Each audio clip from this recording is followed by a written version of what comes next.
العالمين والصلاة والسلام على رسوله محمد وعلى آله وأصحابه أجمعين.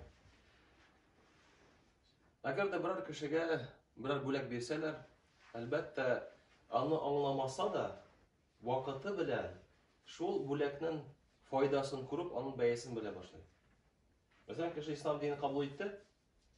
Birinchidan bir bakol anglamay shekilli. Lekin anları şu İslam dinin lezzetini size ol şu İslam dinin beyesin bile başlayır. Lakin ne kızık Allah Subhanahu ve Teala İslam dininde bulunan kişilerge de bölekler hazırladı. Hem de şu bölekler arasında Cuma günü. Allah Subhanahu ve Teala kaybır ilikki bulgan halıklarga şolay bir gün biledir. Bizge şekilde bilgen şekilde Cuma şekilde başka gün biletiren bulgan. Lakin Allah o günü Jualkanlar idi. Ul bolsa da Yahudiler. Allarga Allah şular birlik. Lakin bugün tege sobota kuni aytalar debit. Lakin ul Allah'ın kuni tugul. Allah o'z kunlarini yo'qotganlar. Bizga Allah Subhanahu va Taala Allah yo'qottirmadi Cuma kuni.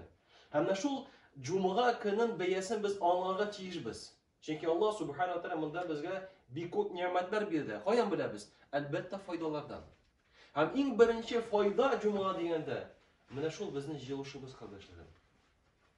Chunki nendek narsada abida bo'lmasin ekan, biror dushmanlik bo'lmasin ekan, qardoshingga ashuv bo'lmasin ekan, baribir sen Cuma namozida yig'ilasin.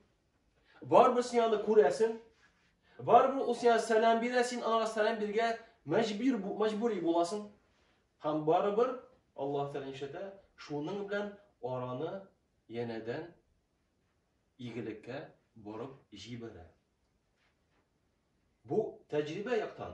İkinci yaktan kardeşlerim Cuma'da mesela bulsun. Cuma günü hem cemaat namazı. Elbette biliriz cemaat namazı o kanda kişi ya 27'de kubrek sahabın Allah ya 25'ke. Anda uz vakına karak meşitten bul idam okuy. Lakin Cuma günü de bula. Cemaat namazı da bula. İnşallah sahabı da kubrek bulacak Allah bilse. Çünkü siz bilirsiniz Ramazan'da mesela Ramazan bulgan ko'ra da namoz bulgan ko'ra bir vaqtda ikki ibodat birlashalar, savobi zo'rroq bo'ladi. Bunda da inshaalloh umidlanamiz, savobi ko'proq bo'lacak. Bir xil sen million so'm ishlading, ammo 20 million. Misol uchun keltiraman. Bu sizlar uchun albatta bu ajr savobning bayasi tugul. Ajr savobning bayasini biz o'z oldimizga keltira olmaymiz. Onun bayasini qiyomat kunida bilashakmiz.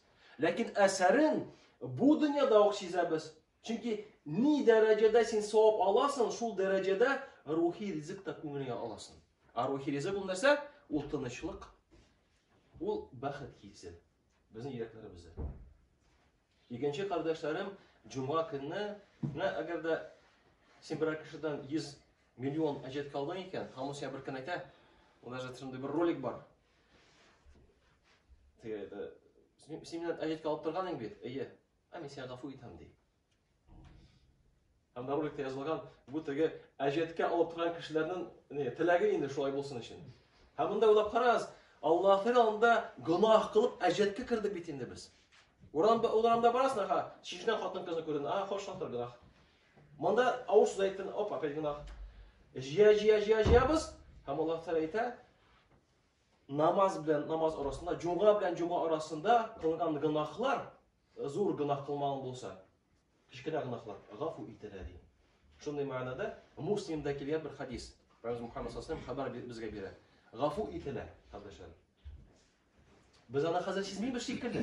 Ammo qiyomat kuni qo'varib chiqqandan so'ng, oqshom senga bo'lishmay, bolang senga bo'lishmay, xotining bo'lishmay, to'shing bo'lishmay, aniyating bo'lishmay, kim bo'lishadi? Savob. Agarda Alloh taolani qabul etgan bo'lsa, mana shunda biz haqiqiy bayasini biliriz.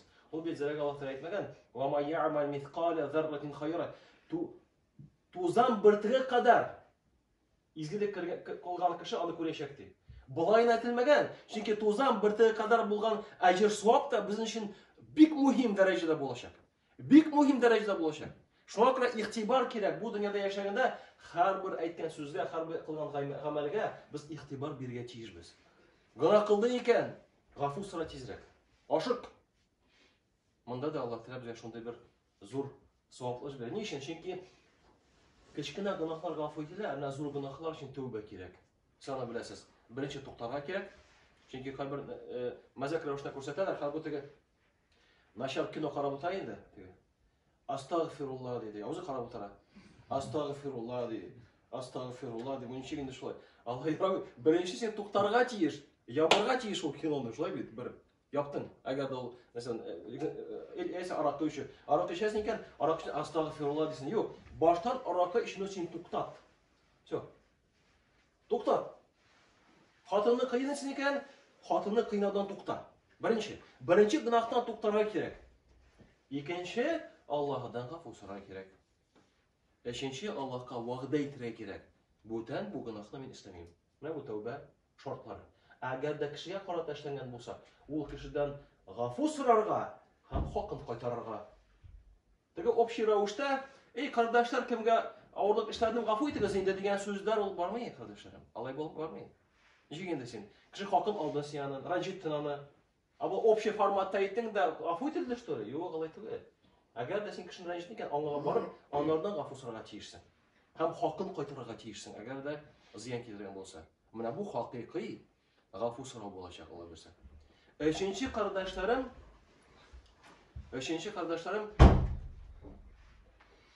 Peygamberimiz Muhammed sallallahu aleyhi ve sellem hadisinde bize haber verir.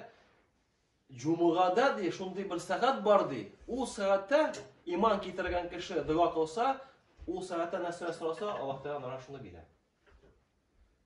Mana satrisin, Allohdan so'raysan, Alloh da sen shuni beradi. Bu Buxoriyda kelgan hadisda. Şokra bu da bir zor nimet bir. Dua kılas, nasıl terisen şunu sıra. Elbette anda galimlerde bir ihtilaf var. Kimdir ayta, o şu azandan aytudan namaz bitkençeye kadar. Kimdir ayta, şu oturup algan vakitte. Kimdir ayta, ikindi namazdan sonra şu akıra kaybır galimler Cuma'da ikindi asr namazdan sonra oturup dua kılarlar akşamı gafetlik. Şunlarga da biz ihtimal bergeçiz. Eğer de tilek var iken zor, mana oturup da sıra.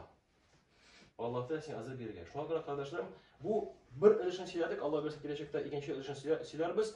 Mana bu faydalara qaraganda endi biz mana Cuma'nın derecesini size başlayız.